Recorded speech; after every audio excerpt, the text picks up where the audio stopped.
Bismillahirrahmanirrahim. Assalamualaikum warahmatullahi wabarakatuh. Bagaimana kabarnya teman-teman? Ya, alhamdulillah semoga teman-teman senantiasa dalam keadaan baik dan dalam lindungan Allah Subhanahu wa taala. Teman-teman, kembali lagi bersama saya Suci Jayanti dalam pembelajaran pendidikan agama Islam. Sebelum itu, silakan teman-teman siapkan dirinya baik itu alat tulis maupun tempat duduk ternyaman agar nanti fokus dalam menyimak materi pertemuan kali ini.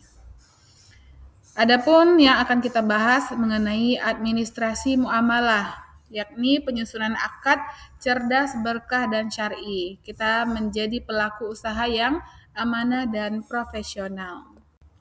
Mengapa harus mencatat atau administrasi itu penting? Ya, karena terdapat dalam Quran Surah Al-Baqarah ayat 282 yang artinya, "Wahai orang-orang yang beriman, apabila kamu melakukan utang piutang untuk waktu yang ditentukan, hendaklah kamu menuliskannya." Pencatatan bukan sekedar administrasi, tapi bentuk ketakwaan menjaga hak orang lain. Ada 3 rukun utama akad tersebut. Yang pertama adalah subjek atau pelaku, yakni pihak-pihak yang cakap hukum dan sadar. Yang kedua adalah objek, baik itu berupa barang ataupun jasa yang jelas, halal, dan memiliki manfaat. Dan ketiga adalah ijab qabul, yakni kesepakatan bersama yang sah. Transparansi keuntungan. Ini ada perbedaan antara bunga atau riba dengan bagi hasil atau syirkah. Untuk menghitung untung syirkah, caranya adalah total laba dikali nisbah per 100. Sedangkan bunga itu adalah menambah nominal atau barang tertentu dari barang awalnya, sehingga itu tidak boleh dan hukumnya adalah haram secara mutlak. Akad yang jelas itu bisa membuat bisnis sehat dan berkah. Lalu, apa saja yang harus dicatat? Nah, teman-teman silakan simak dengan baik.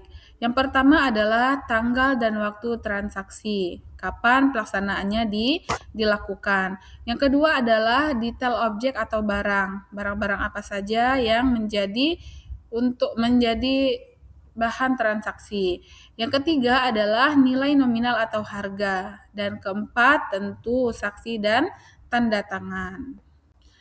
Agar lebih jelas, kita akan bahas pada studi kasus berikut. Misalnya pada studi kasus mengenai sengketa. Cerita Budi dan Ani. Budi meminjam modal pada Ani tanpa catatan. Saat bisnis rugi, Ani menagih uang penuh. Dan Budi bingung karena niatnya hanya bagi hasil.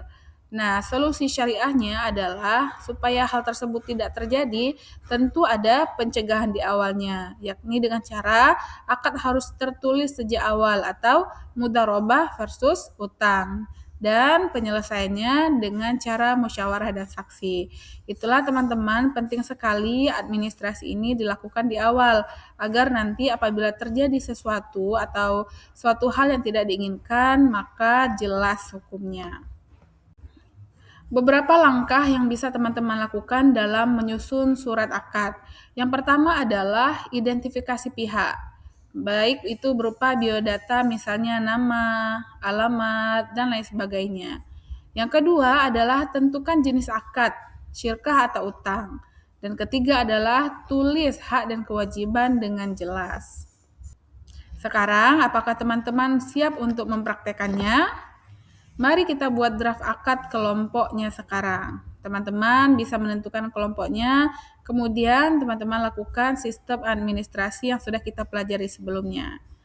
Baik, teman-teman, inilah materi kita pada pertemuan kali ini. Semoga dapat dipahami dan bermanfaat. Apabila ada pertanyaan, teman-teman bisa tanyakan di WA grup kelas kita atau personal chat ke tutor paket C. Terima kasih. Wassalamualaikum warahmatullahi wabarakatuh.